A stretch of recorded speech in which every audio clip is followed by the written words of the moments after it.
देख रहे हो चक्रधारी शंखनाद न्यूज़। अगर आप पहली बार हमारे चैनल पर आए हो तो कृपया करके सब्सक्राइब करें और बेल आइकॉन जरूर दबाएं। आज महाराष्ट्र की राजनीति में भूचाल हद हो गई। अब तो महाराष्ट्र में शिवसेना की और शिव सैनिकों की क्या मतलब बनता है नवनीत राणा को इस तरह से अरेस्ट करने का और किरीट सोमैया पर हमला करने का। क्या किरीट सोमैया का ये दोस्त बन गया? क्यों नवनीत राणा की पुकार पर उससे मिलने गए? क्या चल रहा है मेरे महाराष्ट्र में? स्टेशन पर किरीट सोमैया अगर मिलने जाते हैं नवनीत राणा से तो क्यों पुलिस वाले उन्हें बाहर भेज देते हैं जहां शिव सैनिक खड़े होते हैं? क्या जरूरत पड़ गई थी शिव सैनिकों को उन पर पथराव करने का? किसके ऑर्डर पर किया और क्यों किया? महाराष्ट्र में किसी को आज़ादी नहीं कुछ बोलने की, किसी को आज़ादी नहीं किसी से मिलने की। क्या उद्धव ठाकरे आप सब पर रोक लगाएंगे? क्यों उद्धव ठाकरे जी, अगर आपको इतना ही गुस्सा आता है तो आप अपना गुस्सा अपने घर पर निकालिए, जनता पर नहीं। आज पूरे भारत में ही नहीं पूरी दुनिया में बाला साहेब ठाकरे का नाम मिट्टी में मिल रहा है। अगर आप बाला साहेब ठाकरे का नाम रोशन नहीं कर सकते तो आपको ये कोई अधिकार नहीं बनता कि आप उनका नाम धूमिल करें। हिंदुत्व को बाला साहेब ठाकरे ने अपनी आन बान शान बनाई थी, आप उसी के साथ उसी हिंदुत्व के साथ मजाक कर रहे हो। मैं मेरी शिवसेना की कांग्रेस नहीं होना दूंगा, नहीं, कभी नहीं। और मुझे जब ये मालूम होगा कि हो रही है तो I will close my shop. अलग हो जाएंगे? हाँ, अलग हो जाएंगे? अलग नहीं चाहिए। शिवसेना चुनाव नहीं लड़ेगी। जाओ, कहाँ जाएंगे लोग, कहाँ जाएंगे? आज जो मान सम्मान तुम्हें मिल रहा है शिवसेना के नाम पर मिल रहा है, हिंदुत्व के लिए मिल रहा है, भगवा झंडा के लिए मिल रहा है। इससे गद्दारी करना चाहते हैं या कोई हरामखोरी मारामारी? नहीं, ये मैं नहीं, मेरे यहाँ लोकशाही नहीं है, लोकतंत्र नहीं है। करना है तो एक इस ढंग से करो, बस। Order is order. तो हमारे इधर मैंने ये झंझट नहीं रखा है, बिल्कुल नहीं, ना रखूँगा। नवनीत राणा, अगर आपके घर के सामने हनुमान चालीसा पड़ेगी तो राजद्रोह में की श्रेणी में कैसे आ गया? वो तो बड़ी अच्छी बात है ना कि आपके दरवाजे पे कोई हनुमान चालीसा पढ़ रहा है, मतलब आपके दरवाजे मतलब बाला साहेब ठाकरे के दरवाजे पर पढ़ रहा है, तो आपको इतना क्यों गुस्सा आया? किस बात का गुस्सा है आपको? ये कैसी सोच है आपकी? ये आपकी सोच भारत के लिए बड़ी ही खतरनाक सोच है। आप महाराष्ट्र के मुख्यमंत्री हो, चाहे जैसे भी बने हो, पर वो तो मुख्यमंत्री ही ना।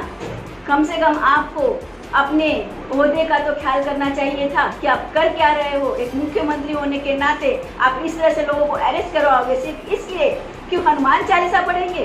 क्या मतलब है इस बात का? काल में आपने किसी के गरीब के लिए किसी के लिए कुछ नहीं किया। आपके पास एक बंगलो था, आपके पास रहने के लिए सुख था, लेकिन जो लोग वहाँ पर मजदूरी कर रहे थे उनको आपने राशन तक नहीं दिया। अगर किसी ने आपको मेल किया कि भैया उनके लिए राशन का इंतजाम करिए हमारे एरिया में, तो हम पर्टिकुलर डिपार्टमेंट में भेज चुके हैं और अपना काम करेंगे, आप फिक्र ना करें। अरे हम फिक्र ना करें तो आप कौन सा फिक्र कर रहे हो? आप तो अपने घर में आराम से एसी में बैठे हुए हो। जो मर रहा है तो बीच में तो मजदूर मर रहा है, गरीब मर रहा है, आपको तो इस बात से कोई लेना देना ही नहीं। बस आपको बस कोई हनुमान चालीसा ना पड़े, आप हिंदू पंचांग फालतू झालो यही सब बोलने के लिए चक्कर में पड़े रहते हो। क्या आपको इस बात से कोई मतलब नहीं है कि आप मुख्यमंत्री हो? क्यों मुख्यमंत्री हो आप? अगर आप मुख्यमंत्री बने हो तो आपको उसका पालन तो करना ही चाहिए। अगर नहीं करना है तो क्यों बने रहना? एक पेपर और एक पेन लीजिए और रिजाइन करिए। Take a call mister Thackeray. घंटा वाले नहीं, गद्दाधारी हिंदू है। आप गद्दाधारी हिंदू हो तो आपको हनुमान चालीसा पे ऐतराज कैसे हो रहा है? गद्दाधारी हिंदू अगर हो तो हनुमान चालीसा मतलब क्या है? क्या आपको इतना भी नहीं समझा? हनुमान ही तो गद्दाधारी है, फिर उनकी चालीसा पर आपको प्रॉब्लम क्यों हो रहा है? या तो फिर आप बिल्कुल ही ना समझो, गद्दाधारी और हनुमान में कोई फर्क नहीं कर पा रहे हो। अगर आपको ये बात पता नहीं कि गद्दाधारी ही हनुमान जी हैं तो मैं आपको बता रही हूँ, बजरंगबली हनुमान एक ही है और वो गद्दाधारी भी कहलाते हैं। हरी की हनुमान चालीसा पर आप उसको अरेस्ट करवाओगे किसी को भी और कहोगे कि ये राजद्रोह है, उस पर राजद्रोह लगा दोगे। अगर ऐसे ही राजद्रोह लगता है तो कितने राजद्रोह तो आपके पार्टी के मेंबर्स पे लगेंगे, खुद आप पर भी लग सकता है। आपके सामने अगर कोई कुछ बोल दे तो तुरंत राजद्रोह हो जाता है। क्यों भाई? ये लोकतंत्र है या परतंत्र है? यहाँ कोई डिक्टेटरशिप चल रही है क्या कि आप सीएम बन गए हो तो आपका ही सब कुछ चलेगा? चलेगा, अच्छी बात है, चलाइए ना। हम तो चाहते हैं कि आप पॉजिटिवली काम करें, आप पॉजिटिव काम करिए देश के लिए, स्टेट के लिए, हम गरीबों के लिए। लोगों के घरों में खाना नहीं है और आप बस राज दो और कुछ भी उल्टा सीधा बोलते हो। आपने कैसे बोल दिया की हिंदू पंचांग फालतू झाले? कसं काय फालतू झाले? कोणी सांगितलं तुम्हाला की हिंदू पंचांग फालतू झाले म्हणून? कोणी शिकवलं तुम्हाला? कोणत्या शाळेमध्ये शिकलं तुम्ही? आणि आज तुम्ही हे सर्व करता, तुम्ही लोकांना अरेस्ट करून तरी कोणाला भेटायला गेला तर पथराव करतात। तुमच्याकडे शिवसैनिक काय एक कामासाठी ठेवलेला आहे काय बरोबर आहे का? मोठं काम करा ना, काहीतरी लोकांना राशन बिशन पोहोचवा ना, लोकांना काय पाहिजे ते बघा ना, मेडिसिन पाहिजे कुठे तिथे मेडिकल कॅम्प करा। आम्ही तुम्हाला सांगितलं होतं की आम्हाला ॲम्ब्युलन्स द्या, तर तुम्ही दिलं का? मोबाईल ॲम्ब्युलन्स आम्ही सांगितलं होतं ना की तुम्हाला की द्या आम्हाला, आम्ही लोकांकडे जाऊन त्यांना मेडिसिन देते, ते तुम्ही केलं नाही। म्हणजे पॉझिटिव्ह नाही करायचे। सीएम म्हणजे तुम्ही सर्व नेगेटिव्ह काम करणार, ते चालणार नाही। आपका दोहरा मापदंड अब महाराष्ट्र में नहीं चलेगा। अरेस्ट करने से सोल्यूशन नहीं निकलेगा। अरेस्ट कितनों को करोगे? हर घर में अरेस्ट होने के लिए लोग तैयार खड़े हो जाएंगे। कब तक अरेस्ट करोगे? कितने शिवसैनिक को भोजोगे मारने के लिए? मारपीट ही क्या हमारे जीवन का उद्देश्य है?